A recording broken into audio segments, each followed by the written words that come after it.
I deliberately gave these workshops half-hour buffers. The lectures are continuous nonstop until somebody drops dead, but the workshops have a half-hour buffer. So you're going to get full Bruce here, no problem.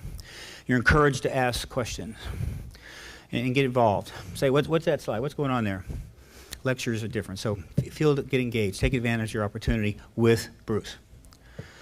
Now, there are a handful of researchers in this field who have what we call chops. Okay. Not simply because they do high-level work, but because they've been doing it for a long time. This man does his work so well that the naval laboratories allow him to continue to work for them and pay him a reasonable life and a check every couple of weeks, even though he's examining UFO phenomena. What does it mean? It means that if you don't rock the boat and you conduct yourself in a high degree, the government is okay with that, because the government knows there's extraterrestrials. Half of the government, based on the polls alone, know there's extraterrestrials. They're just not going around talking about it in the news. Because there's a game going on. It's a charade. It's a thing. It's a whatever you want to call it. It's had its run. It's time for it to stop. One of the people that's going to help it stop is Bruce Maccabee, Dr. Bruce Maccabee, who has been doing raw research on sightings and photographs, the stuff that, you know, Phil Class demanded that we do. Investigate. We must have tangible stuff. Look at that's what he does. Of course. Okay. Been doing it for a long time. But he's not going to stop there. He got interested in, like many others, the political side, the government side, because that's where it's going to happen, folks. Unless those guys come down here, park 50 ships on the ellipse, it's not going to be some hot photograph. It's not going to be some super video. Ooh, look what I got. And they go, okay, you got us. It's going to be a political, excuse me. It's going to be a political resolved issue. That's why Bruce got into the issue of government documents and the FBI, produced a very important book, UFO FBI Connection, and that's the definite reason why he's here, because that's the X conference. So thank you so much for coming to workshop for Bruce. I'm going to let him take over. Thank you.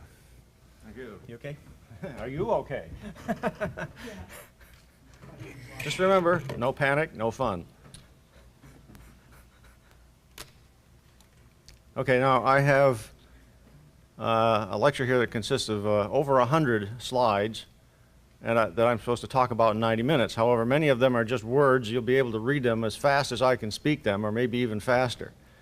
So if you have questions, go ahead and feel free to ask them, but I would like to be able to try to get to the end, because really the punchline is at the very end. This is a history starting in 1947 and going up through 1952 and early 1953. And when you see what happened, that nobody could have put the story together 50 years ago, because nobody had access to all the records that we have now. And you'll see why that is true.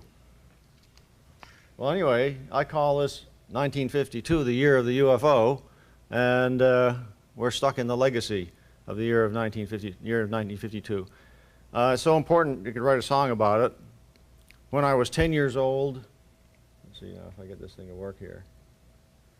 When I was 10 years old, it was a very good year for saucers flying through the sky, and the Air Force asked why, and so do I. This is the year that the Air Force established a tradition that there is nothing to UFOs.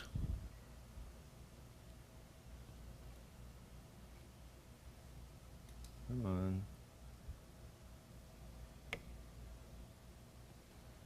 To understand what happened in 1952, you have to use historical records, which many of which have just become available within the last 25 or so years. Records from the projects, the Air Force project Sign, Grudge, and Blue Book, Office of Special Investigations, the Office of Intelligence of the Air Force, the FBI, and the CIA. Now, if anybody doesn't understand this stuff, please, raise your hand right away, because we're talking about the sources of the intelligence sources of information for which this talk is based. Now, how many people here are familiar with what happened in 1947? Okay, so for those, I'm going to give you a background history lesson, because you have to know what leads up to 1952 to understand the significance. In early 1947, we started having sporadic sightings, but nobody was reporting them to anyone else. It wasn't until June of 1947 when Kenneth Arnold, I'll talk about a little later, had his sighting that got publicized, that all of a sudden everybody was galvanized into, oh, look, something's going on, and then the Air Force began collecting information. And June and August of 1947 was the first big flap.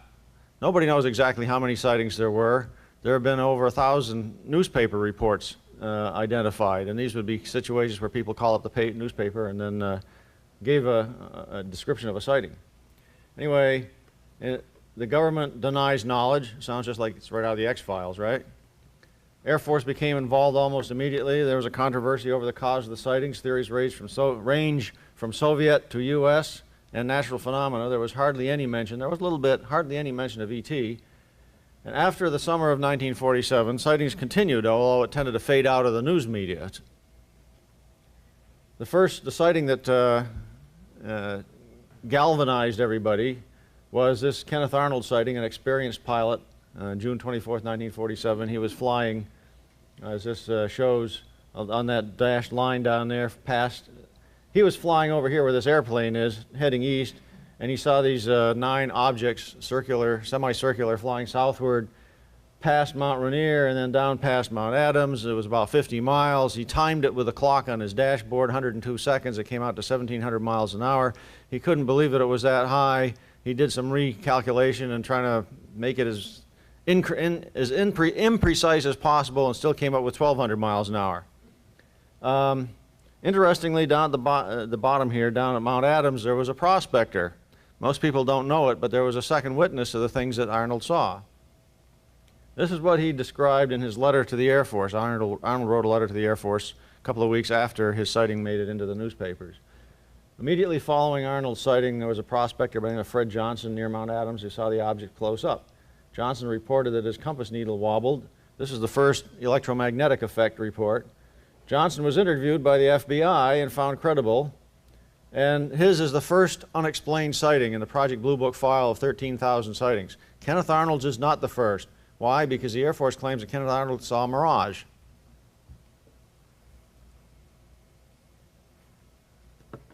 Mirage makes no sense at all, by the way, in the context of Kenneth Arnold's sighting. So anyway, during 1947, the Air Force collected only about 24 sightings for analysis out of estimated several thousand that were reported in newspapers.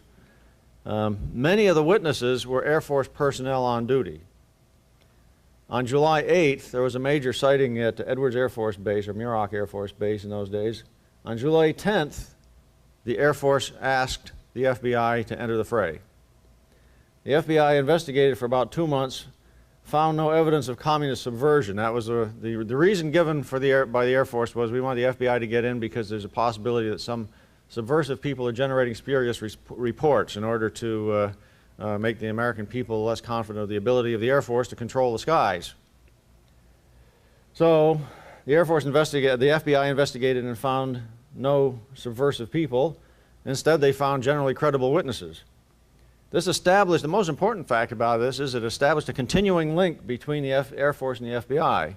And the FBI got that information from the Air Force, as you will see later on, that no one else got. At the end of the summer of 1947, the Air Force had already collected a couple of dozen sightings and analyzed them carefully and decided something was going on. General Twining, who was the head of the Air Materiel Command at the time where a lot of this analysis was going on, wrote a letter that basically summarized the situation. He said UFOs are real and not visionary or fictitious, and we ought to set up a project to study the situation. Then General Shulgin, who was in the Pentagon, who had actually asked Twining for an opinion on what was going on, General Shulgin generated a document called the Essential Elements of Information based on characteristics of objects. This is what he was sending out to intelligence agents in the United States and out throughout the world, saying, look for information on objects, devices, flying objects that have these characteristics: flat bottom, absence of sound, extreme maneuverability, oval or disc-shaped, ability to quickly disappear by high speed or disintegration.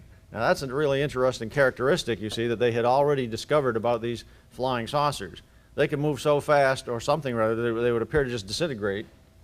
Ability to appear suddenly, evasive action observed. So we're asking for, what it amounts to is this document shows that the Air Force, as early as the late summer of 1947, had a pretty good idea of the extreme characteristics of flying saucers. And they were asking their agents to find out, could there be some technological development in some country somewhere that could account for these objects. Of course, they never found any information that would correspond to those objects being made by any country in the world. General Twining's recommendation for setting up a project was accepted. That became Project Sign that started in early 1948. During 1948, they analyzed 270-some sighting reports. In the late summer of 1948, the Project Sign investigators concluded the only logical explanation was interplanetary. They sent what was called the estimate of the situation up through the chain of command to General Vandenberg, and he said, sorry, wrong answer, not sufficient proof. But the main thing is, the main important fact is, these were the experts in aeronautical back engineering. If you had found a Russian MiG or something, you'd send it to the people at the Air Materiel Command to find out how it worked. These guys were the experts. The general up at the top says, sorry, wrong answer. So he basically was countering his own experts. Sign closed at the end of 1948, and then Project Grudge begins. Now, when Project Grudge began, because of the rejection of the interplanetary explanation, analysts had to reduce the importance of careful analysis to fit each report into one of the following categories of explanation. In other words, explanation became the rule of the day. Any way at all, any explanation in a storm. Misidentification, hoax, delusion, advanced Soviet aircraft, our secret aircraft, with allowable explanations. ET was no longer allowable. And Grudge was a low-level effort, studied only a couple of hundred sightings of the 400 available by the end of Project Grudge. In December 1949, announced publicly that all sightings had been explained and the Project Grudge was closed and the Air Force wasn't interested anymore. That was a lie. Project Grudge continued at a low level, and in fact, the people, the staff of Project Grudge, were doing the best they could to explain everything one way or another. In September 1951, as a result of radar and visual sightings at Fort Monmouth, General Cabell, who was the director of the Air Force Intelligence, found out that Project Grudge was not treating the stuff seriously after all, and that made him angry. Furthermore, he made a comment in a private meeting that we have notes on thanks to Captain Edward Ruppelt. Apparently, Cabell called the Grudge report of December 1949 worthless tripe. In other words, the general knew more than the guys who wrote the report, I guess. He knew more about us being a bunch of garbage. General Cabell demanded a reorganization and upgrading, and then in November of 1951, General John Samford became the director of the Air Force Intelligence. And so now, this is an extremely brief history of stuff that you could spend a whole hour on talking just about, you know, what happened between 47 and 52. But that gives you a background. There had been hundreds of sightings that the Air Force had collected by that time. I should point out there probably were thousands of sightings by that time and reported in newspapers, but the Air Force wasn't getting everything. And this does tend to be Air Force oriented because there weren't any civilian organizations that were very active at that point. So the whole story of collection and analysis really what amounted to what was the Air Force was doing. So anyway, in early 1952, the name was changed to Project Blue Book, and the project was reorganized under Captain Edward J. Ruppelt. How many people here have read Ruppelt's book? The report on unidentified flying objects is sort of like required reading if you're going to be seriously investigating UFOs, because this was written by a guy who was there at the time. We now know more than he did, but we haven't found him wrong on anything. In '55, he published a book called The Report on Unidentified Flying Objects. Okay, the beginning of the year, 1952. General Garland, who was working for General Samford, wrote a memorandum entitled Contemplated Action to Determine the Nature and Origin of Phenomena Connected with Reports of Unusual Flying Objects. Since 1947, they have been saying we got to get better information. And here it is, January of 1952, and they're saying the same thing. Reports of unusual objects are continuing. Methods of study thus used thus far are inconclusive. Neither positive nor negative proof. Now, I emphasize nor negative because as far as the public was concerned, the Air Force was continually saying, we've explained it all. We've proven there's nothing there. Nothing has turned up that looked like a technological surprise. Neither positive nor negative proof.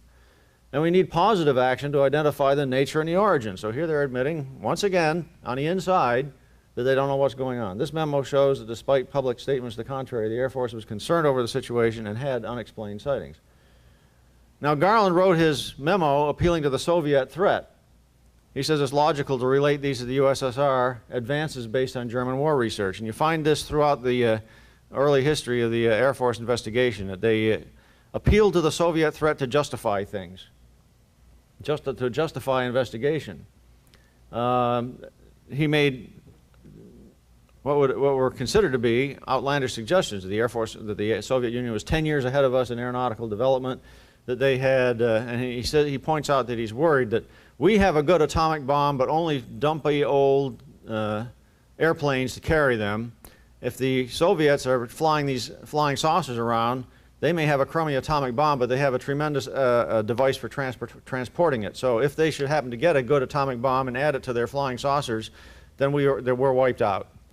That's what he's just basically arguing in this, as a justification for, you're making this argument as a justification for continuing investigation of flying saucers. If the USSR gets both the carrier and the saucers, it's going to be tough for us. He recommended that the Air Defense Command should increase its effort to obtain photographs and radar detection.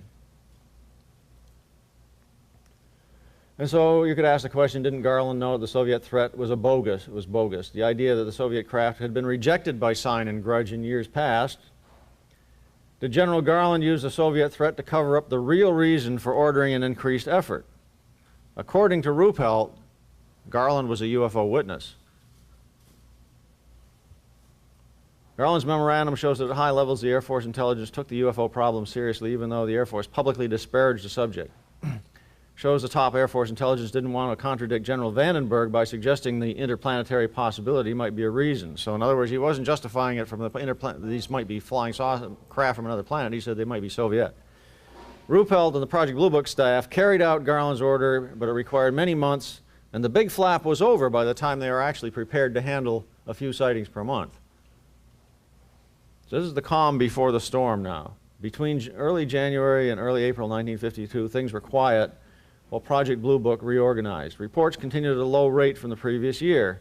This is based on a scientific study of UFOs, the Conan Report, and SR 14 refers to Special Report 14 that was done by the Battelle Memorial Institute, published in 1955. Here you look at the sighting rate. 1951, January through December. This is month by month, 25, 18, 13, 6, 5, 6, 10, 18, so on. Average 14 a month in 1951. 1952, January 15, February 18, March 27th. So things are going along famously. About a sighting every day or every other day. Then the storm begins. In early April, a magazine article almost blew the lid off the cover-up of the high-level Air Force opinion on UFOs. In the following weeks, everything broke loose. And now if you can get your eyes off of Maryland and look in the upper right-hand corner, this is Life magazine, April 7th, 1952. There is a case for interplanetary saucers, and incidentally, I got my copy of this out of the FBI file. And yes, there's an FBI file on Maryland, too. There's an FBI file on almost everybody, so you can look here and see if you got one yourself. It's all on the internet now, folks. Okay, so Life says there is a case for interplanetary saucers.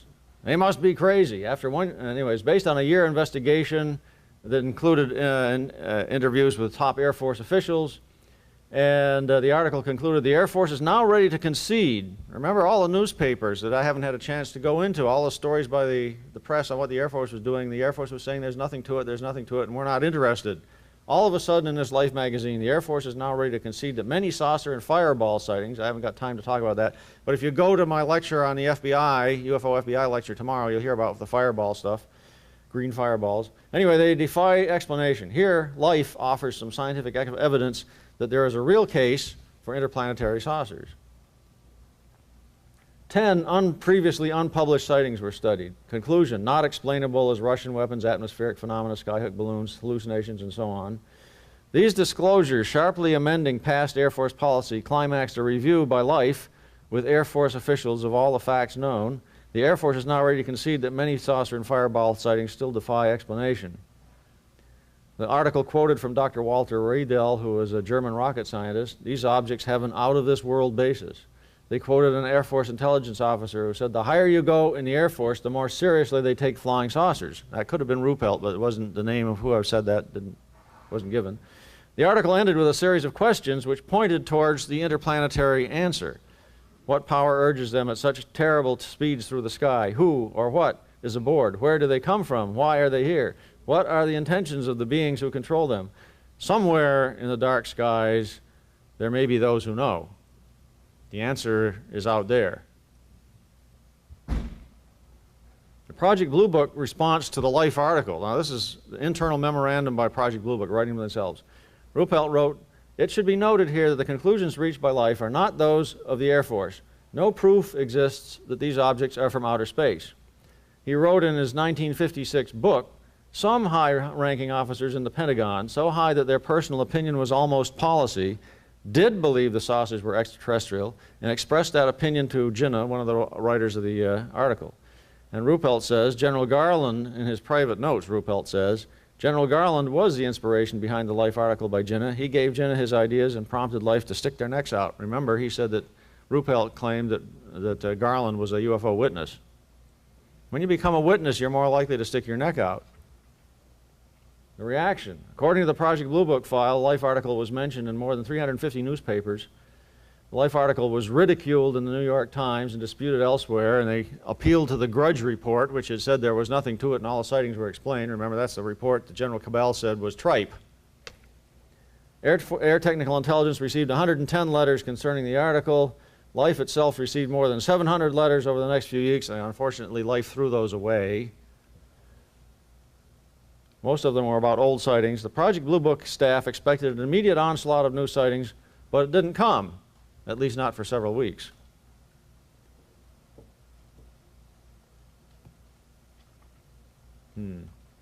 Now what?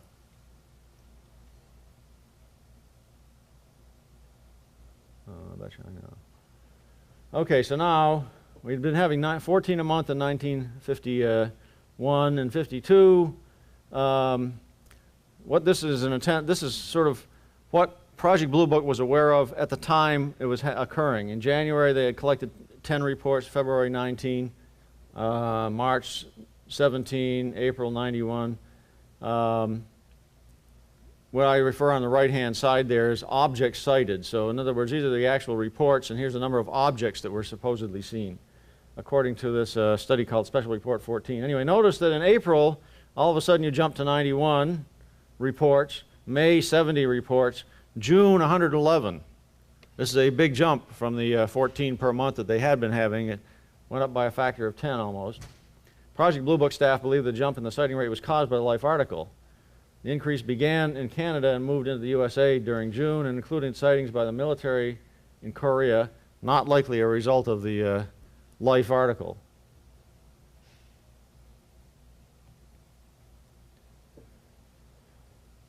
So in June of 1952, because of the lag in reporting, Project Blue Book was only aware of 111. In the following months, they collected more reports. You remember, there's a time delay between when somebody sees something and when a report actually gets to Project Blue Book. So it was 176 is the number of reports received total in June, corresponding to 148 objects. The sighting rate was several per day, and then the deluge began. As if that weren't bad enough, several per day. Then things really got tough. By the end of July, you were getting as many as 20 reports a day. The Project Blue Book, reorganized, could have handled several a day. Project Blue Book, reorganized, could not handle the actual sighting rate in July. In July, they had 782 reports that corresponded to 536 objects. And reports were coming from everywhere. It's a UFO geography lesson. New Jersey, Michigan, California, Florida, Massachusetts, New Mexico, New Hampshire, Maryland, Germany. You can see the numbers there. 51 sightings reported in 24 states and the District of Columbia. 14 of these are by military observers, of which 6 were at Air Force bases. Flying saucer sightings at Air Force bases, don't tell anybody about that. And if you see one, don't look. What was going on? Were people going crazy? Well, the press, of course, was getting reports. People were and the press interest was building up on this, but the press really woke up in July. Associated Press, Dateline, Ohio, the home of Project Blue Book, Wright-Patterson Air Force Base, July 17th. An Air Force spokesman said today, 60 reports of flying saucers have been received during the last 2 weeks. He could give no reason for the increase. Now here are some nice little newspaper articles, and if you get the CD that I have available that covers this and some other stuff that I mentioned earlier, covers this talk and the FBI talk and so on, the CD, you'll actually be able to read these newspaper articles. Here we have Abilene, Texas, July 23rd, Abilene family sights mysterious object. Bartow, Florida, saucers get closer to Bartow. Santa Ana, California, registered July 22. Flying saucer tracked over Cleveland Field, and so on. Washington, D.C., Daily News, July 18th, the saucers keep coming. A WRC radio engineer sees 5 orange discs. Air Force admits that saucers have been tracked on radar between 1,500 and 2,000 miles an hour. Jet fighters equipped with very latest radar have been set aloft to make contact with the phantom objects, but all efforts to catch have failed. All efforts to catch up with them have failed. July 18th, Chicago Daily News. A lieutenant colonel in the Civil Air Patrol says he saw an object last week and believes they are not natural. July 19th, Washington Daily News. Civil Defense Director at Dayton, Ohio says there is something flying around our skies and I wish we knew what it is. July 19th, in a national press story, the Air Force admits people are really seeing something unusual. The number of reports has doubled. The Air Force can't track all the saucers. And then things really got hot. As if that weren't bad enough, right over Washington, D.C. on July 19th, Washington National Airport radar detected strong targets. At 12:05 p.m., that should be a.m., I guess. It should be a.m., not p.m. It's supposed to be nighttime, you get the impression. Orange ball of fire sighted at Andrews Air Force Base. During the next 2.5 hours, there were several visual sightings, including a commercial airplane pilot report in the D.C. vicinity. Fast-moving lights like nothing you had never seen before. Was Project Blue Book on the ball, or are they asleep at the switch? Captain Ruppelt and Project Blue Book learned of the Washington, D.C. radar and visual sightings from a newspaper story. He happened to be in Washington, D.C. on Tuesday. This happened on Saturday night and Sunday. He happened to be in Washington, D.C. on Tuesday, and he reads a newspaper about what happened. You know, this just shows you how the low priority that Project Blue Book was running at. They didn't have good information sources. Anyway, not only does he find out about it in the newspaper, he finds out through the chain of command that the president wants a briefing on what's going on, what's happening. And Ruppelt didn't know what was going on, and he had no answer for Truman, and he told the press no comment, which the press probably took to mean that, well, we know what's going on, but we're not telling anybody. Anyway, was Washington, D.C. ground zero for UFOs? On July 25th, this is a week later, Saturday night, 9:15 p.m., 4 to 8 radar targets in the D.C. vicinity. Described by radar operators as good, sharp targets. The UFO and one F-94 were observed on a radar scope and appeared to be traveling in the same approximate speed.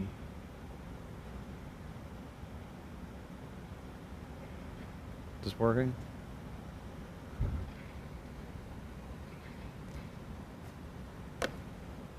Come on.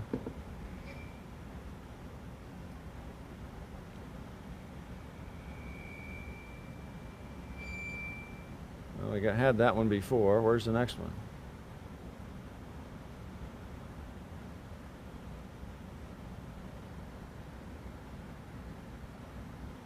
There. Okay, so the press was filled with saucer reports. Late July, the newspapers throughout the country saturated with sightings. July 28th, Indianapolis News, front page headline, hundreds in state see flying saucers. This was a big headline. The story reported that military personnel and police officers kept a running check on saucers for more than 4 hours.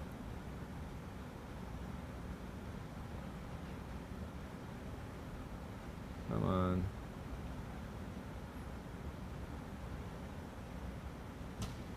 Well.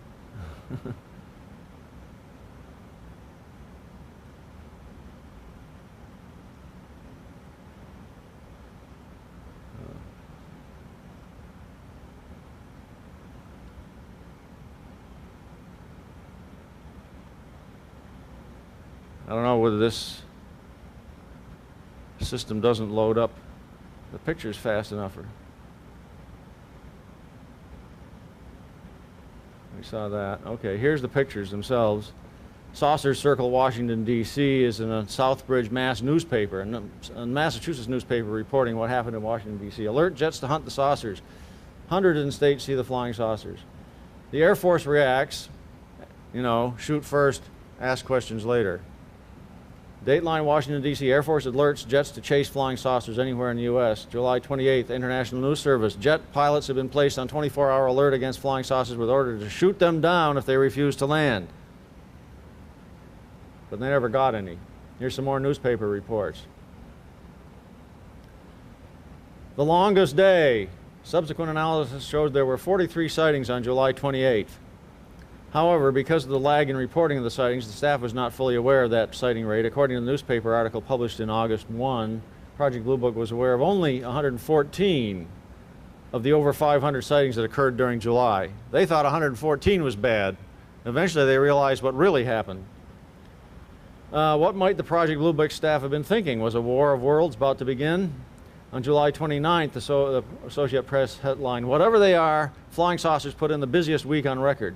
In the New York area, in Washington, D.C., New England, Ohio, West Virginia, Massachusetts, Vermont, Maine, and France, reports came in of strange aerial objects that defied immediate explanation. The Air Force said the volume of such reports was the heaviest it has been in 5 years. Most of the sightings were made by relatively competent observers, by pilots, airport control tower men, and civilian Air Force defense spotters. Now, relatively competent. You know, the Air Force was trying to argue that only nuts and crackpots report flying saucers. The Air Force says there's still no concrete evidence to prove or disprove the so-called flying saucers. The question is, with all this smoke, was there no fire?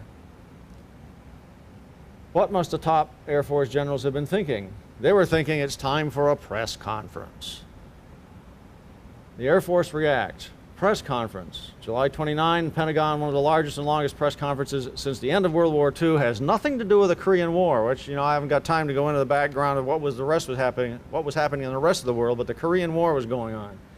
General Samford, the director of the Air Force Intelligence, presented a prepared statement and then took questions from the press. There's the man who's the voice of reason right there, General John A. Samford. I met his son one time. His son didn't know any more than I do. His father never talked. We have received and analyzed between 1,000 and 2,000 reports that have come to us from all kinds of sources.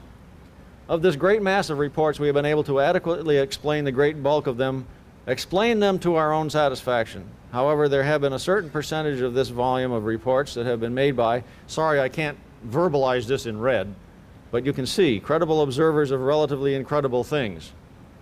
It is this group of observations that we are now attempting to resolve. We have, as of this date, come to only one firm conclusion with respect to this remaining percentage, and that is that it does not contain any pattern of purpose or of consistency that we can relate to any conceivable threat to the United States. And then the press conference went on for another 80 minutes. The backstory to the press conference, and by the way, you'll see a little bit more of it in my UFO FBI talk tomorrow. On July 24th, Samford had asked a Lieutenant Colonel Smith to write a memorandum for presentation on July 29th to a General White of the Air Force Operations. That memorandum became what General Samford told the press, between 1,000 and 1,050 reports since 1947. Samford said between 1,000 and 2,000. Recent sightings attributed to the Life magazine article, according to this memorandum written by Lieutenant Colonel White, or Colonel Smith. Colonel Smith's memorandum continued, there is no significance attached to the location of the sightings other than that they are random in nature. 180 unexplained sightings out of the 1,000, 180 unexplained, only 53 of which come from what are considered reliable sources. This is about 5%. Well, guess what? The canonical number for the percentage of unexplained after you do all sorts of investigation turns out to be about 5 to 10%. So in other words, a lot of UFO reports, flying saucer reports, turn out to be explainable. Not surprising. The fact that there's a large percentage of 5 to 10%. One would be enough. We're talking about 53 sightings which came from reliable sources. 20% unexplained, and a quarter of the unexplained are the, what I call the hardcore. At the press conference, the Air Force basically admitted that 20% of the cases were unexplained. Claimed radar targets were a result of atmospheric inversion caused by summer heating. So in other words, what was seen over Washington, D.C. was a result of the weather. Visual sightings and visual radar combined were not discussed. There was no evidence of the threat to the United States, admitted that 20% of the sightings had not been explained, rejected interplanetary theory, and expressed the opinion, this is Samford, expressed the opinion that unexplained sightings result from natural phenomena. The CIA has monitored since 1949 at a very low level. As a result of recent events, a group has been formed to study the situation. Clark requests he requested an overall evaluation, this guy, Ralph Clark. On August 1, Dr. Edward Taus responded to the request for the evaluation based on Project Blue Book information. There are only about 100 reports not explained, he said. These probably are explainable if more information were available. There's no discernible pattern. That, by the way, was another thing that Blue Book was often do. They say, well, we have these unexplained cases, but if we had more information about them, we could explain them too. But of course, when you really carefully analyze the situation, you realize that the unexplained cases, the hardcore, could not be explained, not because there was insufficient information, but because there was so much information that was unexplainable that you had to imagine that people went wacko and then returned to normalcy, cameras went wacko and returned to normalcy immediately afterward. You know, it was beyond the pale of reason. Anyway, Dr. Taus added a cautionary note which formed the basis for continued CIA involvement. Notwithstanding the foregoing tentative facts, so long as a series of reports remained unexplainable, interplanetary aspects and alien origin not being thoroughly excluded from consideration, caution requires that intelligence continue coverage of the situation. So this is a reasonable point of view for a guy to take who's never been in this before. He goes and talks about Cox of the Air Force. He's aware of what's been going on in the press and so on. And he says, well, we can't, he's allowing for the possibility of interplanetary even though the Air Force rules it out. Taus recommended that no indication of CIA interest or concern reach the press or public in view of their probable alarmist tendencies to accept such interest as confirmatory of the soundness of unpublished facts in the hands of the U.S. government. So he's saying, we're going to do some stuff in the CIA, but we're not going to tell anybody about it. We're not going to tell the public anyway. They checked with the Research and Development Board at the top secret level. No secret project explained saucer sightings. And it reiterated what the Air Force had told the FBI in 1947. The CIA representatives visited the Air Technical Intelligence Center at Wright-Patterson Air Force Base. The Air Technical Intelligence Center was Project Blue Book was part of that. And interviewed the Project Blue Book staff, Ruppelt and so on. This was part of the CIA's investigation of what the Air Force was doing. They went to the Project Blue Book at Wright-Patterson Air Force Base and interviewed the people.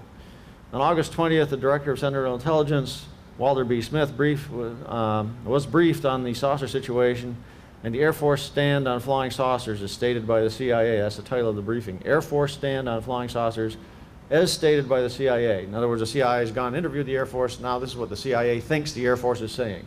Air Force Project Blue Book has primary responsibility for investigation. Project Blue Book consists of 3 officers, a captain and 2 civilians. So it's not a large organization to handle hundreds of sightings. Project Blue Book receives reports of sightings, analyzes, and attempts to explain them. Air Force Office of Special Investigations, that's AFOSI, checks into each sighting, attempting to determine its authenticity and the reliability of the observer. Continuing with the CIA document that says Air Force opinion of the saucers is determined by as is understood by the CIA. Air Force officially denies the flying saucers are secret weapons, Soviet secret weapons, our secret weapons, their secret weapons, or extraterrestrial visitors. The Air Force believes that all sightings of flying saucers are well-known objects, such as that list there, phenomena of the atmosphere which are not presently understood, and so on. And there is not a shred of evidence that exists to substantiate the belief that flying saucers are material objects not falling into the category 2B above, which is this well-known objects or phenomena of the atmosphere. Continuing, the geographical distribution more frequent in the vicinity of atomic energy installations, which is explained by the greater security consciousness of persons in those areas. Byproducts of atomic fission may in some way produce flying saucers. So they're really grasping at straws here, but they're trying to think of some reason why these things should be suddenly appearing, and maybe atomic energy could explain it. Of the thousands of flying saucers cited, of which there are records, the Air Force says that 78% have been explained by either the B1 or B2, that is, man-made objects or natural phenomena above. 2% have been exposed as hoaxes, and the remaining 20% have not been explained, primarily because of vague descriptions given by the observers. So here the Air Force is telling the CIA that we have offered reasonable explanations for most sightings. There are a few hoaxes, and the ones we can't explain is because they're from poor observers. That contradicts what Samford had said. He said the credible sightings, I forget the exact phrase, unusual sightings by credible people. The Air Force was mostly interested in saucers because of its psychological warfare implications. Not a single Soviet reference to flying saucers. In USA, several saucer societies have been investigated. Key members of some of these societies have kept the flying saucer craze before the public. Some key members have been exposed as being of doubtful loyalty, some societies financed by unknown source, and so on. There's a lot of paranoia going on here. Anyway, Project Blue Book presented the official version of the possible flying saucer explanations, which does not include the ET.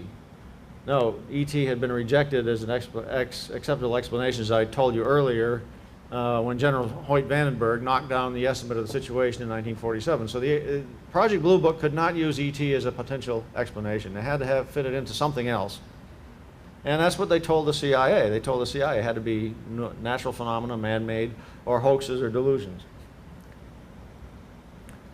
I wonder what the CIA might have been told if they had gone to General Samford's office in the Pentagon instead of Project Blue Book at Wright-Patterson Air Force Base. Would they have been told by Samford's staff in the Pentagon that interplanetary was being considered?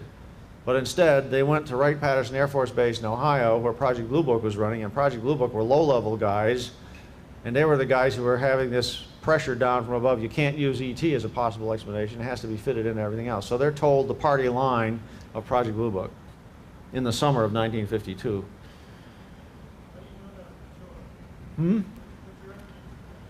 What?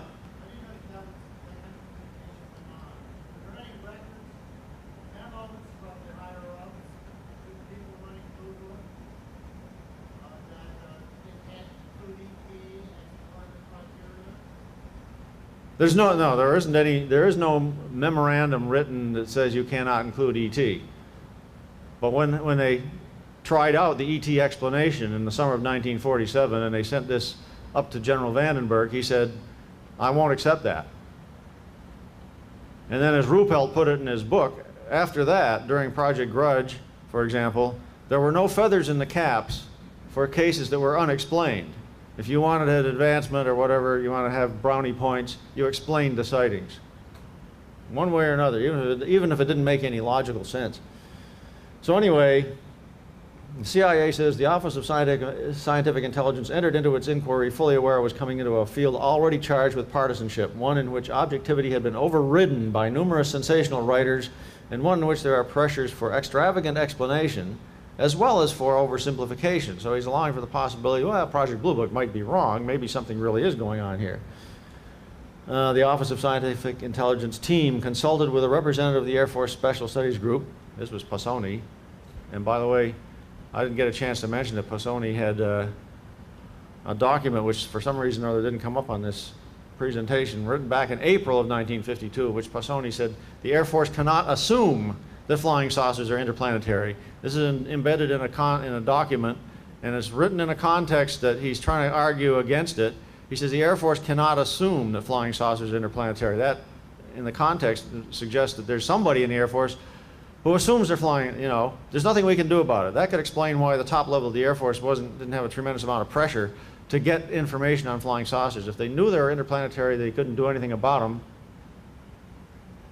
May as well spend our money where we can do something instead of chasing flying saucers. Anyway, this lists what the CIA was doing. They were trying to do a good investigation of what the Air Force had done. And the Office of Scientific Intelligence found Project Blue Book analysis is probably valid if all one wanted to do was a case-by-case explanation. Project Blue Book makes no attempt to solve the more fundamental aspect of the problem. Why do we have the sightings? And to discover means by which these causes and their visual or electronic effects may be immediately identified. Why do the sightings appear? Why do these things appear? And why can't we explain them immediately? They thought maybe explanations probably lie just beyond the frontiers of our present knowledge in the fields of atmospheric, ionospheric, and extraterrestrial phenomena, with the added possibility that our present dispersal of nuclear waste products might also be a factor. So they're grasping at straws to find out some explanation for these sightings.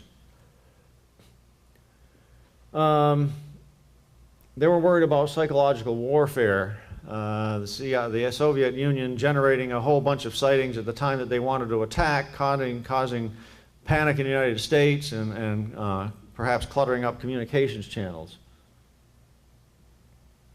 This is the air vulnerability situation. If people are reporting spurious flying saucer sightings and the Air Force has their jets running around chasing non-existent objects, when something might be coming, the real thing, the real attack comes and it's being blurred by all these flying saucer reports. So they need to take immediate steps to improve methods of quick identification of objects in the sky. The CIA should begin a special study to determine what fundamental sciences would be involved and make recommendations for further study. While the CIA was trying to get its act together, the Air Force was still collecting saucer sightings. Here you find out that in July there were 782 reports, August 397, September 162. You can see the number of reports per month is going down. And one of these sightings had more than the average effect. 1952, July, Navy warrant officer and chief photographer Delbert Newhouse, with 21 years in the Navy and 2,000 hours as an aerial photographer. On the 2nd of July, he and his wife were driving through Utah. About 7 miles west of Tremonton, his wife saw some strange-looking objects moving erratically through the sky and pointed them out to her husband. From his ample experience, he knew what ordinary objects looked like in the sky, and these weren't ordinary. Newhouse reported they were circular and looked like two pie pans, one inverted on top of the top one, upside down on top of the lower one. Newhouse hurried to get his camera out and the trunk of his car. During this time, the objects were going away. By the time he got the camera out, they were quite far away. He made images on the film. They made small images on the film with no particular features. Newhouse turned his film over to the Navy for evaluation, and the Air Force also got a chance to look at it. After several weeks of work, the photo analysts ruled out birds, balloons, and other aircraft. No one knew what the objects were. Word of this extraordinary evidence eventually had an impact on Air Force opinion. A reference to the impact of this film isn't in the Air Force file, but it is in the FBI file. Here is one frame of the film. You see these little lights, and they sort of travel along and rotate around each other like sometimes they seem to orbit and so on. Air Intelligence advised of another creditable and unexplainable sighting of flying saucers. Air Intelligence still feels flying saucers are optical illusions or other atmospherical phenomena, but some military officials are seriously considering the possibility of interplanetary ships. And it goes on in this FBI document to summarize the Newhouse sighting. Just as I did, there were 12 to 16 flying objects recorded on the film. Possibility of weather balloons, clouds, and other explainable objects has been completely ruled out. This is all taken right out of the FBI document. Actually, that is not completely a mistake. There have been recent studies of that film done that some claim conclusively, and of course everybody has different interpretations, but that was simply a flock of birds that was filmed with a background of the sun. So that comment that it completely can't be anything else simply isn't correct. This is the statement at the time, okay? And as far as the bird's hypothesis is concerned, this statement was presented without Newhouse's verbal description. He and his wife saw these things before he got his camera going. So what happened was they saw the objects, and I gave the description to Newhouse, and Newhouse's interview of Newhouse on a film called UFO that was done in 1955 or 56, where Newhouse describes what they looked like when they were close enough to see the detail. So if you're going to argue that this film shows birds, you have to imagine either Newhouse filmed something that he didn't see, it wasn't what he looked at, it wasn't the original reason for stopping the car, getting the camera out and filming, or else it was some sort of a hoax by Newhouse who made up the story. No, there's a third possibility, Dr. Maccabee, and I take exception to the use of that argument there. The fact is that when you observe aerial phenomena, since there is no scale, it's very difficult to come through with an accurate observation. I think you'll agree that any number of airline captains and so forth, even though they're telling the truth and they're describing accurately what they saw, it's very difficult to describe aerial phenomena. And I think it's probably important, especially with the increase in technology that's available today, to take a look at the film. I understand what you're saying, and from what I've seen, he's a very credible witness. Yeah. Just because you're credible doesn't mean that you're accurate, unfortunately. Well, he saw something which was sufficiently unusual in the details that he could see, as an experienced aerial photographer, that made him stop the car and get his camera out, take the time to load up the film, and take the film as far, you know, that he could take. And the fact is that it was studied for, I don't know, Arthur Lundell estimated 1,000 hours or something like that, a person of man-hour time at the Naval Photo Interpretation Center, and in 1952, and nobody could figure out what it was. And so that the status of this film at the time was, it was unexplainable. And according to the document, the Air Technical Intelligence Center was at a complete loss to explain this most creditable sighting. Air Technical Intelligence experts pointed out that they could not be optical illusions, inasmuch as optical illusions could not be recorded on the film. Colonel Young advised that Air Intelligence still feels the so-called flying saucers are either optical illusions or atmospheric phenomena. However, again, some military officials are seriously considering the possibility of interplanetary ships. Now, this film analysis circulated throughout the intelligence agencies during the following months, July, August, September, and so on. On December 2nd, Chadwell the CIA was aware of this film. Chadwell wrote, the CIA received a further briefing from the Air Intelligence Center on the 25th of November, and at this time, reports of incidents convince us there is something going on that must have immediate attention. Sightings of unexplained objects at great altitudes and traveling at high speeds in the vicinity of major U.S. defense installations are of such a nature they are not attributable to natural phenomena of known types of aerial vehicles. One thing I didn't get a chance to mention was, for example, the sightings, as I said, were still going along at a high rate, and the Operation Main Brace sightings in October, I believe they were, of 1952. This is during a naval military exercise in the North Sea, I think it was, where some objects were seen flying by the Navy ships and photographed, but information never really was released on that. There was testimony on what happened, but somebody has better information than we have on the Operation Main Brace sightings. Anyway, he recommended a consulting group of sufficient competence and stature to review the matter. Project Blue Book and the Air Force Intelligence and the Intelligence Advisory Committee concurred, and this was the inception of what's been called the Robertson Panel. During December, Project Blue Book prepared to present the best available UFO evidence to the review panel to be held in January of '53. Project Blue Book was limited in time and prepared about 24 of the best reports. By this time, apparently some of the Project Blue Book staff, Ruppelt and Dewey Fournay, were also seriously considering the possibility of that unidentifiable saucers were interplanetary, which is a reversal of the opinion presented to the CIA during the summer of 1952. So in other words, it looks like the Project Blue Book staff was beginning to rethink the situation. And now we have the Robertson Panel, January 14th to 17th, which is basically you get a lot of well-known, famous scientists together who know virtually nothing about the flying saucer subject except what they've been reading in the newspapers, and ask them to come up with a conclusion as to what's going on based on what Project Blue Book was able to tell them. Now, Project Blue Book couldn't bring any hard evidence. They did bring this Newhouse movie and another one from Tremonton, Utah, that had been taken in 1950, and some radar visual sightings and so on. And apparently took the attitude that they were trying to convince the CIA panel there were unexplainable sightings and that ET was a potential explanation. Despite the excellent analysis by the Project Blue Book staff, the panel of scientists, after a few hours of study, concluded, that is, some hours spread over 3 days, not everybody was there for the whole period of time. Reasonable explanations could be suggested for most sightings, and by deduction and scientific method could be induced, given additional data, that the other sightings might be explained in a similar manner. So because you can explain a lot of them, probably could explain all of them. Is that logical? Is that statistical? Or is that just a guess? Example of reasonable explanation. The Newhouse film objects were explained as we've already been told. Seagulls was the explanation that these people came up with. Well, there were bright spots moving around, you know, and there are seagulls in Utah, and so maybe he films Utah seagulls. They were not told what Newhouse's testimony was. They figured that once you got the film, that's the hard data. You don't need what the guy says about it.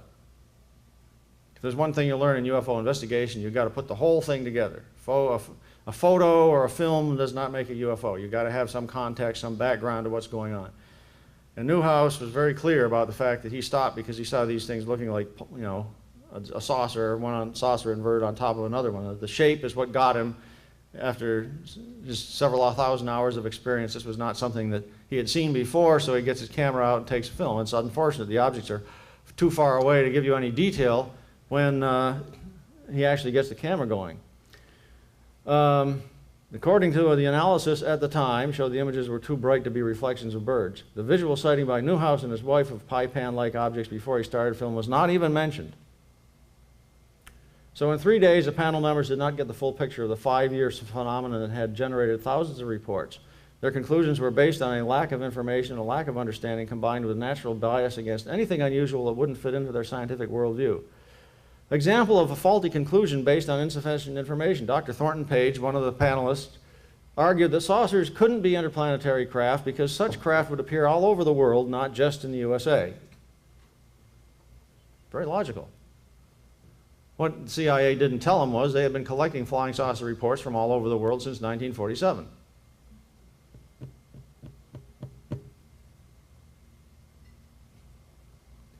So, Robertson panel conclusion was, even though saucers are not real, reports of saucers could have serious consequences. An enemy during attack could use an existing saucer flap or create one with balloons or other devices to swamp the communications channels with reports.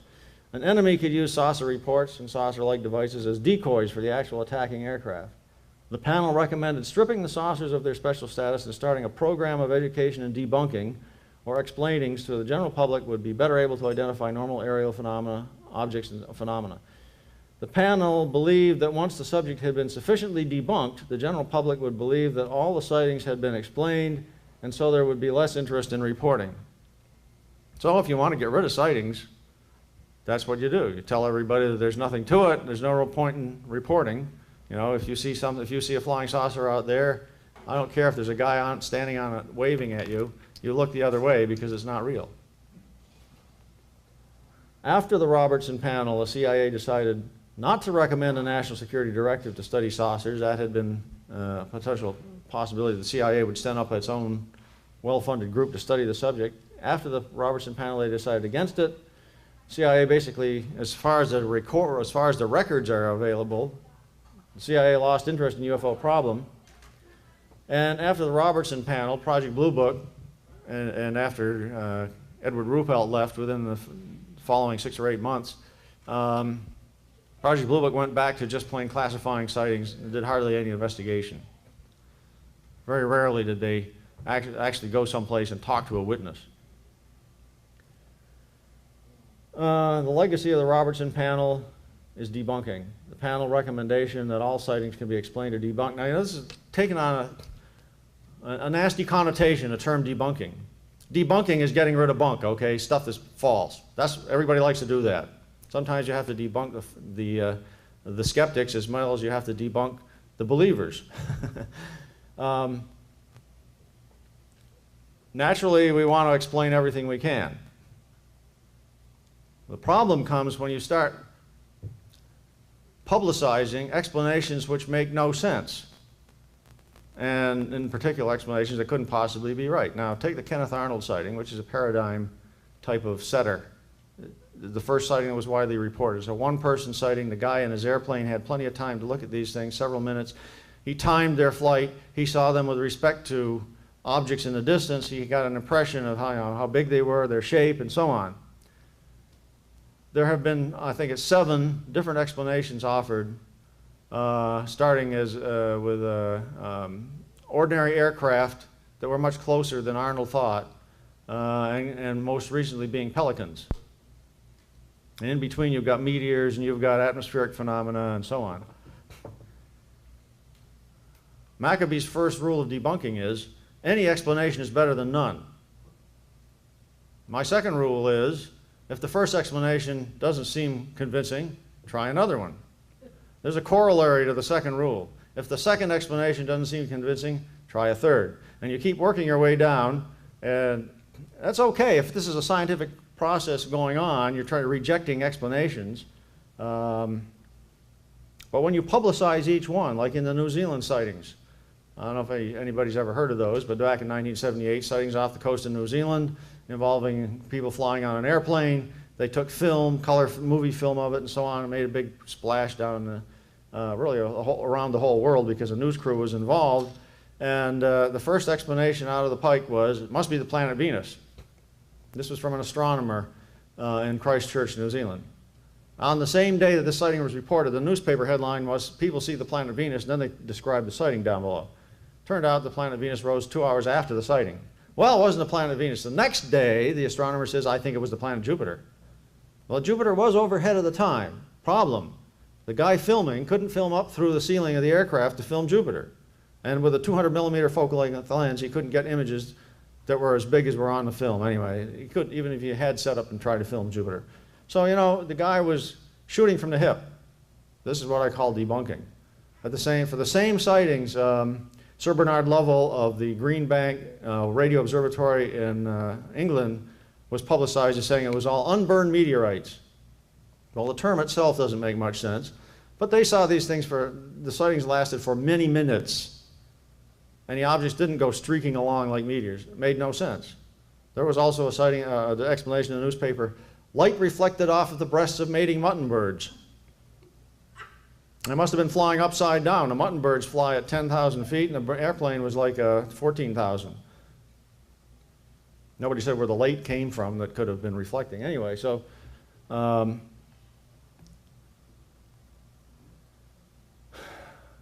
wait, I went backwards. Okay, so anyway, here's a summary. 1952 began in a hopeful manner with the Air Force treating the UFO problem seriously and even considering the interplanetary explanation. That came out in the Life magazine article. The huge flap, 2018 reports of 1,501 objects, that's according to the Special Report 14 analysis that was done years after, caused reevaluations and cover-up. By the end of the year, Project Blue Book was convinced, but couldn't convince the panel of scientists. The CIA lost interest after everything was explained by the Robertson panel. The UFO tradition was established and the cover-up lid was on. UFOs never again achieved the high level of interest attained during the year of the UFO. And if you go and you look through the newspapers, it's just mind-boggling what was happening around everybody, and they all had their blinders on. I couldn't see. Before retiring, Ruppelt and the Project Blue Book staff briefed the Air Defense Command January 23, 1953. So this is after the Robertson panel. So this is what Project Blue Book was saying after the Robertson panel. Project Blue Book contradicted the Robertson panel opinion that all sightings could be explained. Project Blue Book reported to the Air Defense Command. Of about 1,000 reports received through military channels in 1952, only 11% could be positively identified. Positively, and we absolutely know what those were. A guy sees a thing up there and we know that there was a balloon there. Oh yeah, he was looking at the balloon. The remaining sightings were labeled as probably identified, 17%, possibly identified, 29%, indeterminate, 23%. Now notice, that's all the possible, probable, likely explanations, and the ones that are indeterminate, there's not enough information or self-consistency, we can't be sure. Then there's still 20% unknown. So after you've separated out what we call the insufficient information cases, you still have stuff that's left over.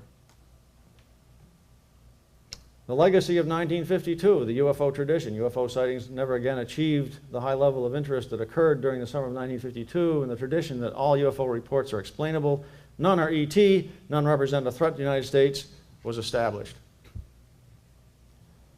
Here's a statistical summary. For 1952, 1947 to 52, and 47 to 69, for those of you who are interested in statistics. This is based on the Special Report 14 data for 47 to 52, and Project Blue Book file that was released in 1969. 1952, you had 1,050 objects, insufficient information that were known, 148 insufficient information, 303 that were unknown. There's your 20%. 47 to 52, 1,525 known, 240 insufficient information, 434 unknown. There's your 20%. Now, at 47 to 69, you have the known plus the insufficient information. You see, they take the insufficient information cases and combine them with the knowns and say that we've explained all these. So you don't have something broken out special as insufficient information, this II right here. You have 11,917 knowns, 701 unknowns, out of a total of 12,618. That's 5.5%. And I remember, you may remember, I said, that's about the hardcore. That's what Colonel Boyd told the FBI in 1952. There's a couple of percent, you know, and Colonel Smith's memorandum that Samford used to put on his press conference, the memorandum said there were 53 sightings out of 1,000 that they had collected at that time that were by these creditable people type of reports. That's the hardcore, folks. There's something going on. So I guess I'll take any questions as long as people want to stay here. I don't know how the time is going. Yes. I hope you'll indulge me in my exercise of the Maccabee debunking technique here. Okay. And by the way, regarding the Newhouse case, there's an interesting photo on the Skeptical Inquirer website. I invite everybody to take a look at it. I think you'll find it fascinating. Everybody can make their own interpretation of it. Just to get a baseline, I was interested in what field and from what school your postgraduate degree came. What field and what school? American University, Washington, D.C., 1970.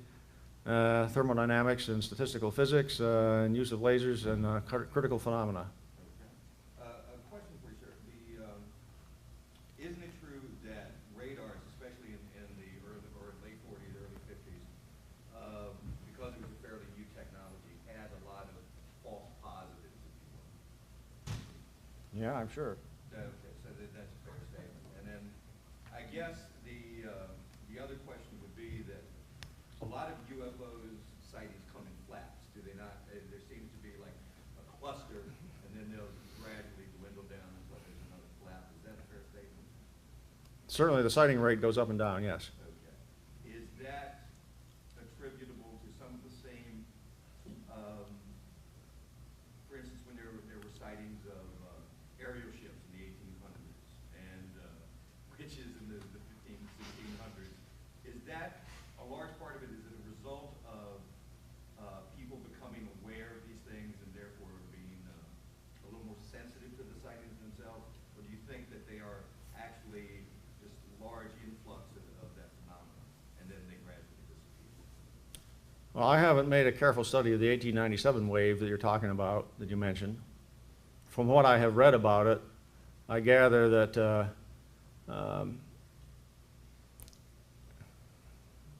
sightings sort of popped up around the country, and there'd be local reports, not national reports. So it's like something happens over here, the guys over here don't know about it.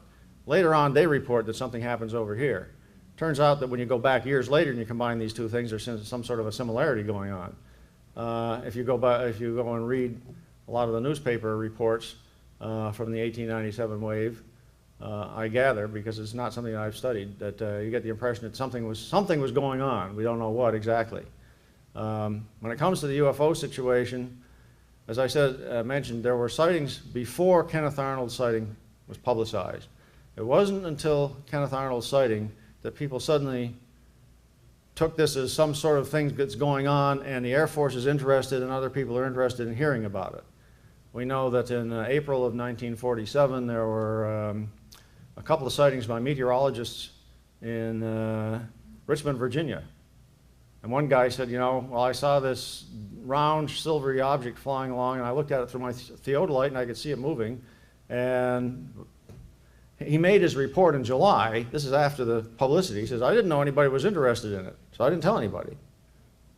There were several pilot sightings in May and June that preceded Kenneth Arnold's. So you can ask, you know, why was this big flap? Was this big flap real phenomenon going on, or is it a situation that Kenneth Arnold's sighting suddenly alerted everybody and people go outside and they see all sorts of stuff and report it? Does it still happen that way today, though? Don't they still tend to happen at flaps where there's a huge influx of sightings and then they tend to dissipate and so forth? And I can understand that there are going to be reports around the perimeter. Yeah. The problem is, the closest you could get to making up statistics on that sort of, because you're asking a sort of a statistical type of question, would be to go to the National UFO Reporting Center files and look at what's happened over the last 5 or 10 years, which is not something that I have done. We don't have the Air Force. We don't have a publicly known group that's collecting stuff in sort of a more or less uniform manner over years that we can build up this statistics. There certainly have been clusters of sightings that occur in areas. Some area will suddenly have a cluster of sightings. In 1952, this may have been a worldwide event. We're not sure because it's hard to get newspapers in the foreign languages. We know sightings were occurring overseas that were picked up by American intelligence.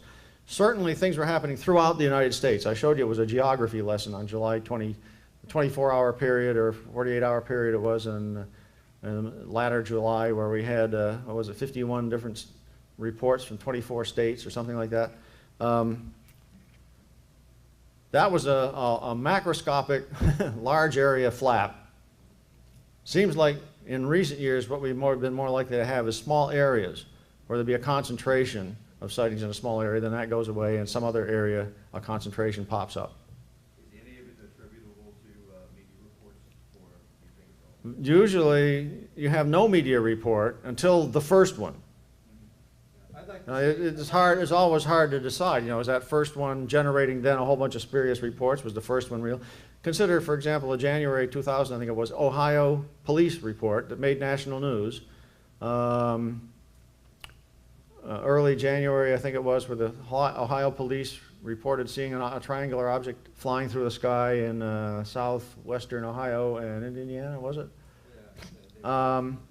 This did make national news because police officers were involved. But that didn't suddenly generate a big flap of sightings. The sighting rate just continued along. Sort of. I'd like to add to this discussion that there's a third force or an intention involved here that escapes the statistical discussion that's taking place here. If we look at the situation that took place in Mexico, where a solar eclipse was going to happen, and many people were prepared to videotape and photograph this natural phenomenon that was scheduled to happen.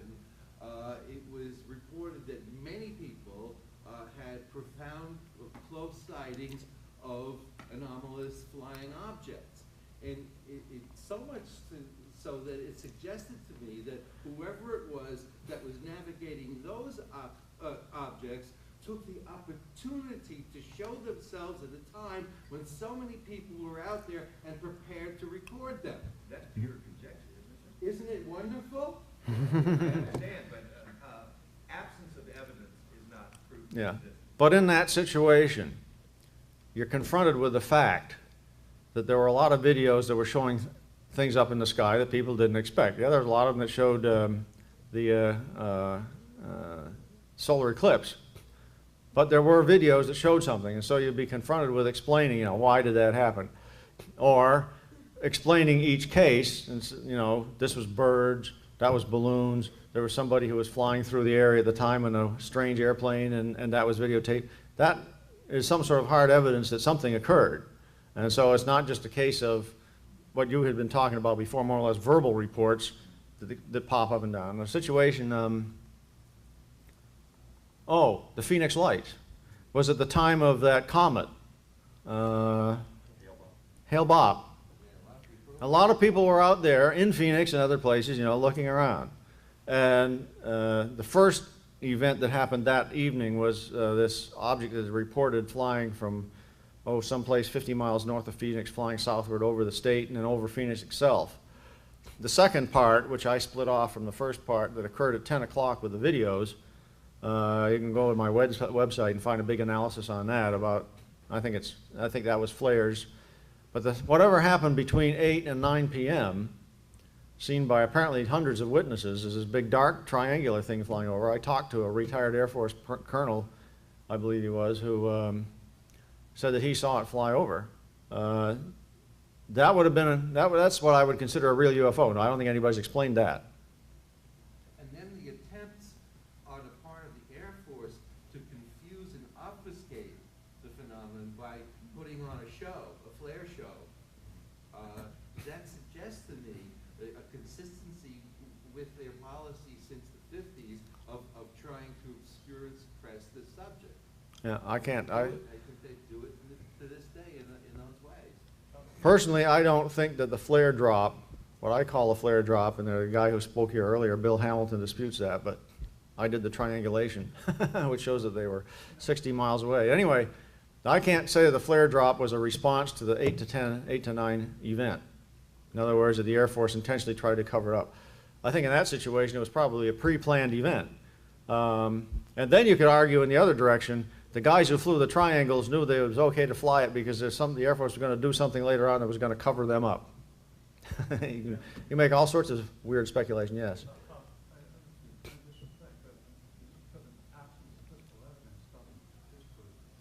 Either way, I would agree with you.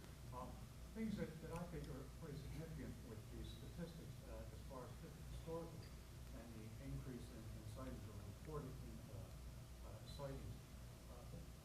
It's just a matter of distribution of information has increased, and population of people have also gotten heads from being on the ground all day long working, sleeping at night, to we got a lot more people with a lot more leisure time. Anyway. But a really significant thing in 1947, obviously, we're into playing around with powers that certainly cause us to turn into, a pretty lonely planet surface. So I think, it's pretty significant. Another thing, I think a lot of people focus too much on the physical existence of these things, concentrating on physical, but I think, we've come so far along now with some of the research like what's the name, Cockpit, the theoretical, where these guys are coming so close to getting, really close to unified field theory that, forget about, planetary things, we're talking time and space, which just doesn't make sense. We're talking, I think that a lot of this stuff can be explained by manipulation of time and space as opposed to getting some of these rockets or energy sources, pushing things. I think it's a much different level. And so we're a very interesting study. Let's just see what's going to happen. I think we're a very interesting study. I was very interested in your remark about, in fact, going back to 1952, that there were some who assumed interplanetary phenomena based on the deduction that it's nothing that we could do, nothing we nor the Russians could not build something that could perform in that way. And assuming, since there were people like that back in 1952, obviously those people would want to learn and figure out how craft of this sort could be made, could be built. I'd be very interested in any knowledge you have as a physicist of people who may have been pursuing this way of building things. There's nothing in the documentation that tells you who might have been actively investigating new and novel means of transportation. Okay, we know some of the people who were actually working at Wright-Patterson Air Force Base at the time, and we know, for example, in 1947 when this all began, there was immediate interest in the fact that these things were described as being semicircular or circular, according to, like for example, in the Kenneth Arnold sighting. And the reason was they had already been considering the possibility of making a mono-wing type of aircraft in a sort of a semicircular manner. And a guy by the name of Arthur Ledding, who was one of the top aeronautical guys there, had, I guess, investigated model type things that had a circular front end. And so you can well imagine if they're thinking theoretically about this stuff. Could we fly? This is conventional propulsion techniques, which are based on explosions. You know, everything that virtually everything that moves out there by itself is based on explosions. If you're not using batteries and electricity, you're using controlled explosions to move yourself. And one can imagine that when Ledding and the other people at Wright Field at the time saw these flying saucer sightings, the first thing they would think of is, well, our ideas are correct. Somebody has done it already. Some people say 50% of solving any problem is knowing it can be done for sure. Yeah. Like the Russians knowing that the atomic bomb could be made because of Hiroshima and Nagasaki. So assuming What the hell's these wrong? people in the Air Force, assuming interplanetary, must then think in terms of propulsion or Right. energy. One of the first propulsion Different than One of the first propulsion things that they considered was that this was atomic energy aircraft. Now we had our own project to build aircraft that were propelled by atomic energy. The nuclear energy for the propulsion of aircraft project, headquartered at Oak Ridge, and I will be talking a little bit about that because it enters into the FBI stuff in my FBI lecture.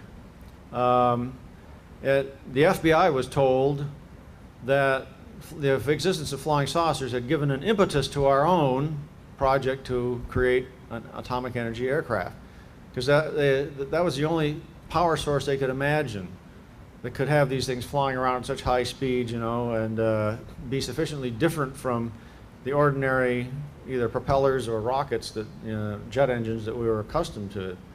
That was back in the old days, you know. In the 1950s, there were also people trying to do more esoteric propulsion, having to do based on electromagnetic theory. And if you jump ahead 50 years to within the last 5 or 6 years, you know, people are trying to relate that to things like 0-point fluctuations. You know, the thought now is that the universe has a substrate, which in the old days might have been called the ether. Nowadays it has a different name. Nobody knows exactly what it is. Particles pop in and out of the so-called false vacuum. You take away everything, all the atoms and all the molecules and all the electrons and protons and neutrons, and you have a space with absolutely no matter in it. Can you do that? Probably not, but if you could, presumably there'd be nothing there. But in fact, if you look very carefully with a quantum microscope, you can see particles popping in and out of existence. And so you can sort of imagine our existence. Imagine a big ocean of water. And we're little ripples on that ocean.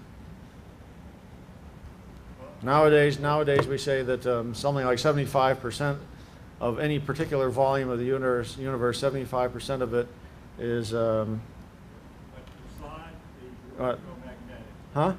beside the electromagnetic, you would have to have a source of energy in the craft itself that would have to be enormous. Were there any people, any traces of people in 52 who would then follow up? I mean, think of people like Von Braun. Yeah, they were deeply embedded in conventional rockets. They're deeply embedded in what? In conventional rockets. You mentioned von Braun. Yeah. People didn't have enough, and we probably still don't have enough, but at least back in those days they didn't have enough physical understanding of the universe to Well, I just gave to approach. him as another. What about other people? Yeah, well, I don't know. I said there's nothing in the documentation that shows who was doing that sort of stuff. All we can do is speculate as to who might have been trying to think many years ahead, or you go and you read the scientific literature or the science fiction literature or whatever. What about companies like Lockheed Martin? They had, I mentioned that there were several companies, I think Boeing was one of them, that was looking into the electromagnetic stuff based on Townsend-Brown effect and so on. Nobody was able to make it work.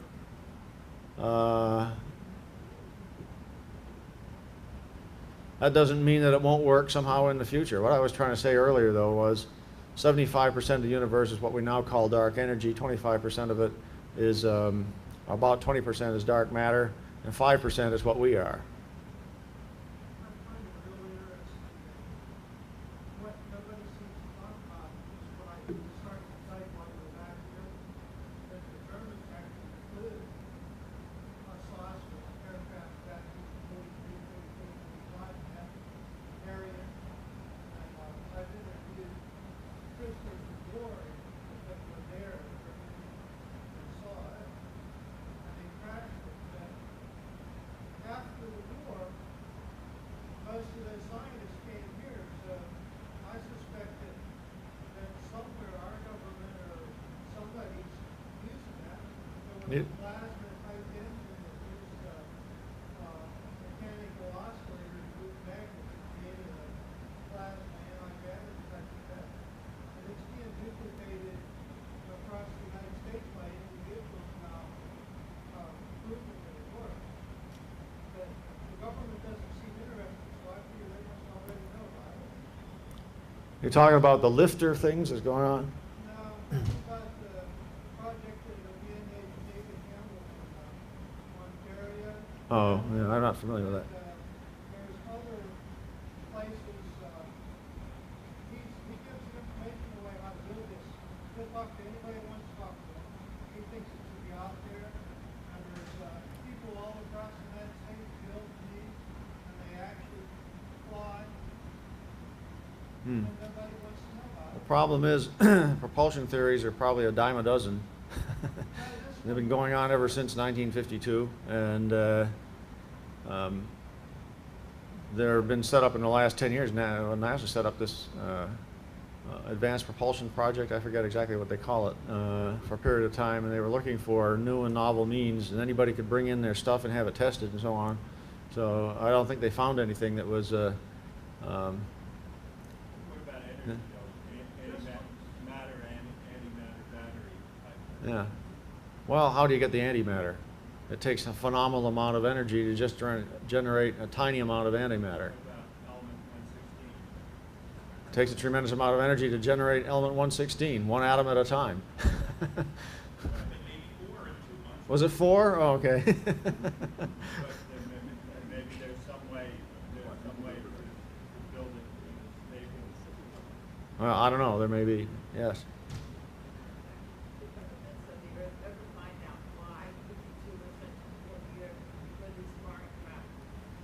That's a good question. You know, why 52? And there was nothing in any documentation that speculated. Remember, the government was trying to argue that this big flap was generated by the article that showed Marilyn Monroe. Right? Marilyn Monroe's on the front of the cover. Everybody read that. Then they saw on the upper right-hand, there's a case for flying saucer, so everybody walked outside and saw a flying saucer. There's nothing that provides a reasonable, logical suggestion as to why 1952 had this big spike. There was another flap in the United States in 1957 when they, what?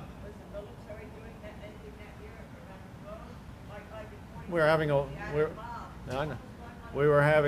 Korean War, but the Korean War had started a couple of years earlier. Oh, well, in November of 1952, there was the first H-bomb, but the flap was over by that time. I don't know. I had thought that, you know, if something had really crashed at Roswell, and then they had kept up surveillance over a period of time, that this was a big push to locate wherever it was. Another possibility would be related to the abduction phenomenon, that we only see flying saucers because they're accidentally seen during their abduction operations. That's a hypothesis. And that there were a lot of that type of operation going on during 1952. I don't know.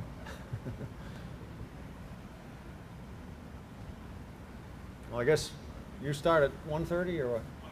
1:30. Yeah. Is there time for one more question? Yeah. Are there any pictures of the lights up at the Capitol that there's a photograph of the Washington D.C. Capitol building, which has been published in magazines showing, quote, UFOs. The cameraman was looking into a field of traffic, of straight street lights. There's a lot of lights there. And there's these little images up in the sky part up above, and as I recall, this is a result of reflections inside the lens. The lens flares, and you can do a geometric relation between each little reflection and the light source itself. So I'm not familiar with any film or photos showing anything over Washington, D.C. area at the time.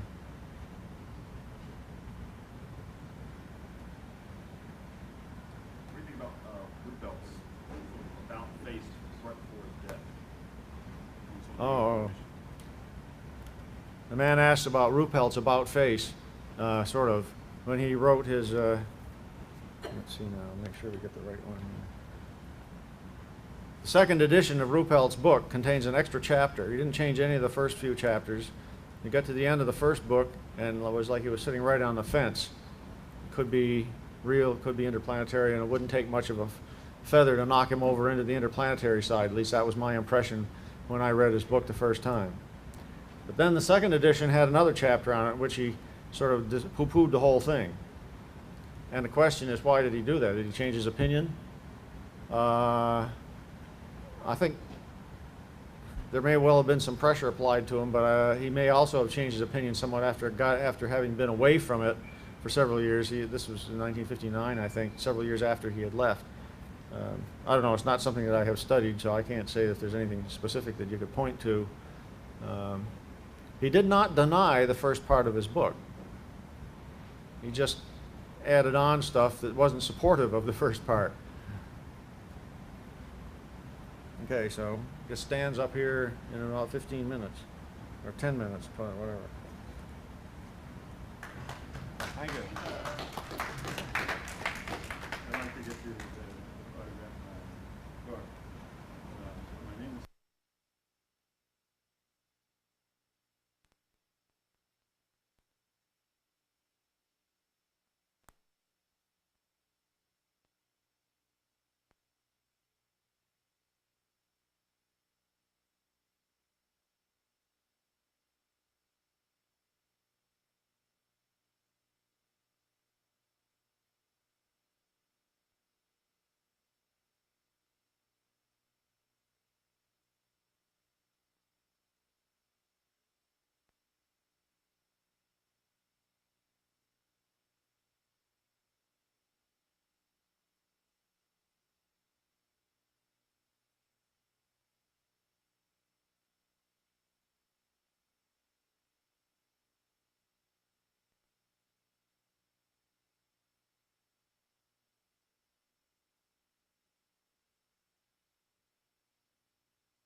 is these were the experts in aeronautical back engineering. If you had found a Russian MiG or something, you'd send it to the people at the Air Materiel Command to find out how it worked.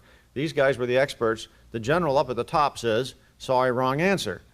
So he basically was countering his own experts. Sign closed at the end of 1948, and then Project Grudge begins. Now, when Project Grudge began, because of the rejection of the interplanetary explanation, analysts had to reduce the importance of careful analysis to fit each report into one of the following categories of explanation. In other words, explanation became the rule of the day. Any way at all, any explanation in a storm. Misidentification, hoax, delusion, advanced Soviet aircraft, our secret aircraft, with allowable explanations. ET was no longer allowable. And Grudge was a low-level effort, studied only a couple of hundred sightings of the 400 available by the end of Project Grudge in December 1949, announced publicly that all sightings had been explained and the Project Grudge was closed and the Air Force wasn't interested anymore. That was a lie. Project Grudge continued at a low level, and in fact, the people, the staff of Project Grudge, were doing the best they could to explain everything one way or another. In September 1951, as a result of radar and visual sightings at Fort Monmouth, General Cabell, who was the director of the Air Force Intelligence, found out that Project Grudge was not treating the stuff seriously after all, and that made him angry. Furthermore, he made a comment in a private meeting that we have notes on thanks to Captain Edward Ruppelt. Apparently, Cabell called the Grudge report of December 1949 worthless tripe. In other words, the general knew more than the guys who wrote the report, I guess. He knew more about us being a bunch of garbage. General Cabell demanded a reorganization and upgrading, and then in November of 1951, General John Samford became the director of the Air Force Intelligence. And so now, this is an extremely brief history of stuff that you could spend a whole hour on talking just about, what happened between 47 and 52. But that gives you a background. There had been hundreds of sightings that the Air Force had collected by that time. I should point out there probably were thousands of sightings by that time and reported in newspapers, but the Air Force wasn't getting everything. And this does tend to be Air Force oriented because there weren't any civilian organizations that were very active at that point. So the whole story of collection and analysis really what amounted to what was the Air Force was doing. So anyway, in early 1952, the name was changed to Project Blue Book, and the project was reorganized under Captain Edward J. Ruppelt. How many people here have read Ruppelt's book? The report on unidentified flying objects is sort of like required reading if you're going to be seriously investigating UFOs.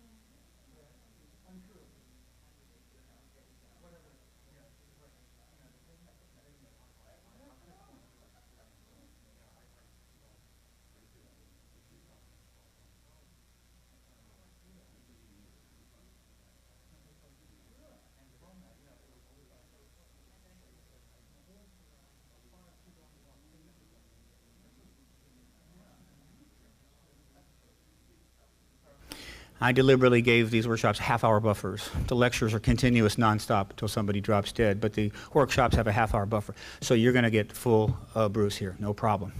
You're encouraged to ask questions and get involved. Say, what's that slide? What's going on there? Lectures are different, so get engaged. Take advantage of your opportunity with Bruce. Now, there are a handful of researchers in this field who have what we call chops. Okay. Not simply because they do high-level work, but because they've been doing it for a long time. This man does his work so well that the naval laboratories allow him to continue to work for them and pay him a reasonable life and a check every couple of weeks, even though he's examining UFO phenomena. What does it mean?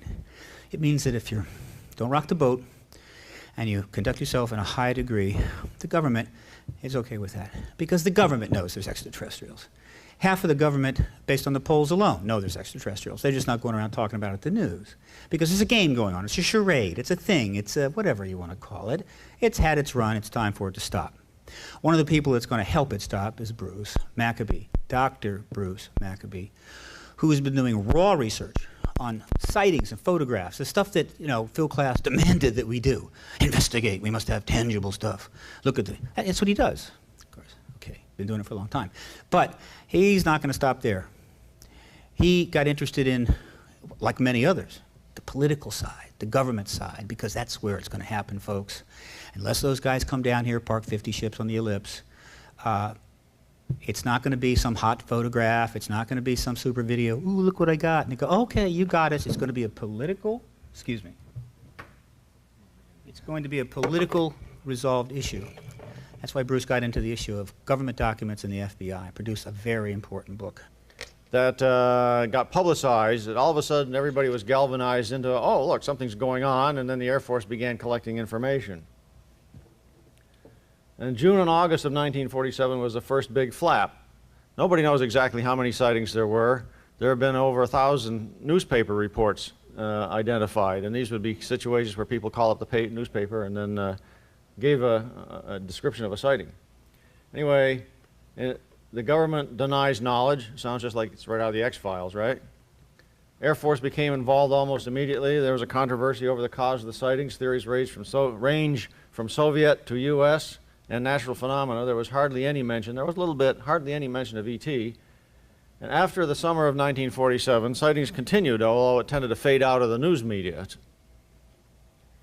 The sighting that galvanized everybody was this Kenneth Arnold sighting, an experienced pilot, June 24th, 1947. He was flying, as this shows, on that dashed line down there past. He was flying over here where this airplane is, heading east, and he saw these 9 objects, semicircular, flying southward past Mount Rainier and then down past Mount Adams. It was about 50 miles. He timed it with a clock on his dashboard, 102 seconds. It came out to 1,700 miles an hour. He couldn't believe that it was that high.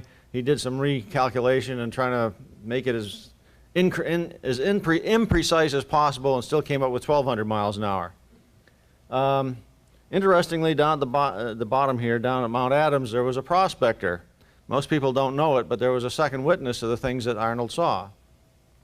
This is what he described in his letter to the Air Force. Arnold wrote a letter to the Air Force a couple of weeks after his sighting made it into the newspapers. Immediately following Arnold's sighting, there was a prospector by the name of Fred Johnson near Mount Adams who saw the object close up. Johnson reported that his compass needle wobbled. This is the first electromagnetic effect report. Johnson was interviewed by the FBI and found credible. And his is the first unexplained sighting in the Project Blue Book file of 13,000 sightings. Kenneth Arnold's is not the first. Why? Because the Air Force claims that Kenneth Arnold saw a mirage.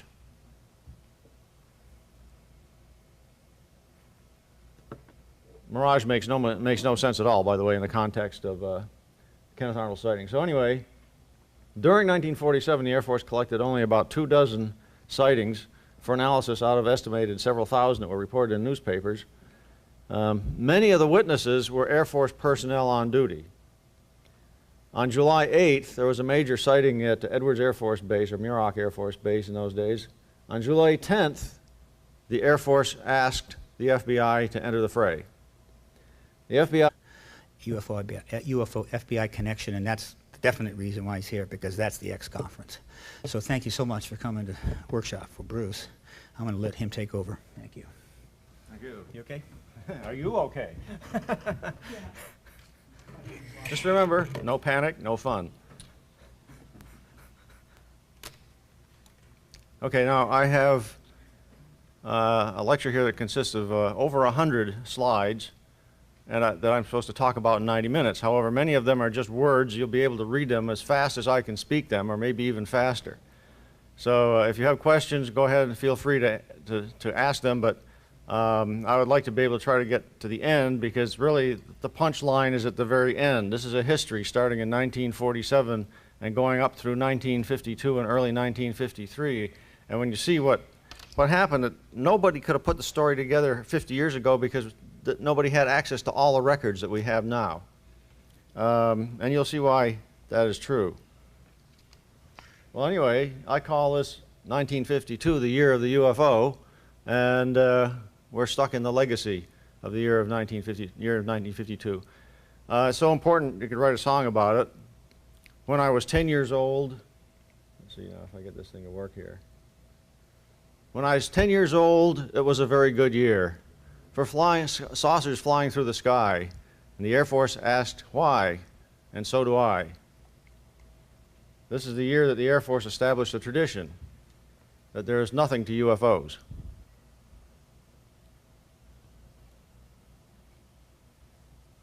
Come on.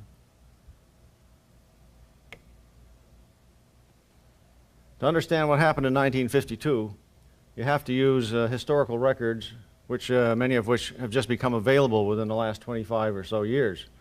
Records from the projects, the Air Force project Sign, Grudge, and Blue Book, Office of Special Investigations, the Office of Intelligence of the Air Force, the FBI, and the CIA.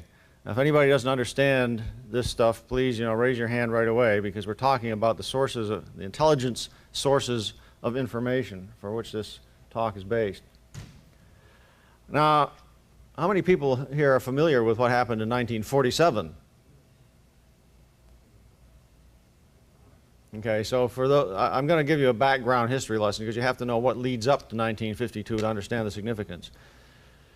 In early 1947, we started having sporadic sightings, but nobody was reporting them to anyone else. It wasn't until June of 1947 when Kenneth Arnold, I'll talk about a little later, had his sighting. I investigated for about 2 months, found no evidence of communist subversion. That was the reason given for by the Air Force was we want the FBI to get in because there's a possibility that some subversive people are generating spurious reports in order to make the American people less confident of the ability of the Air Force to control the skies. So the Air Force investigated, the FBI investigated and found no subversive people. Instead, they found generally credible witnesses. This established, the most important fact about this is it established a continuing link between the Air Force and the FBI. And the FBI got that information from the Air Force, as you will see later on, that no one else got. At the end of the summer of 1947, the Air Force had already collected a couple of dozen sightings and analyzed them carefully and decided something was going on. General Twining, who was the head of the Air Materiel Command at the time where a lot of this analysis was going on, wrote a letter that basically summarized the situation. He said UFOs are real and not visionary or fictitious, and we ought to set up a project to study the situation. Then General Shulgin, who was in the Pentagon, who had actually asked Twining for an opinion on what was going on, General Shulgin generated a document called The Essential Elements of Information based on characteristics of objects. This is what he was sending out to intelligence agents in the United States and out throughout the world, saying, look for information on objects, devices, flying objects that have these characteristics: flat bottom, absence of sound, extreme maneuverability, oval or disc-shaped, ability to quickly disappear by high speed or disintegration. Now that's a really interesting characteristic, you see, that they had already discovered about these flying saucers. They could move so fast, or something rather, they would appear to just disintegrate. Ability to appear suddenly, evasive action observed. So we're asking for, what it amounts to is this document shows that the Air Force, as early as the late summer of 1947, had a pretty good idea of the extreme characteristics of flying saucers.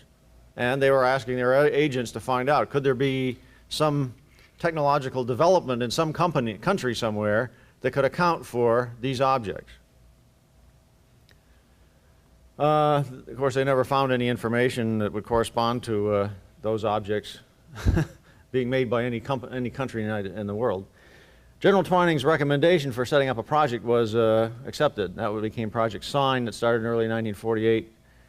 During 1948, they analyzed 270-some sighting reports. In the late summer of 1948, the Project Sign investigators concluded the only logical explanation was interplanetary.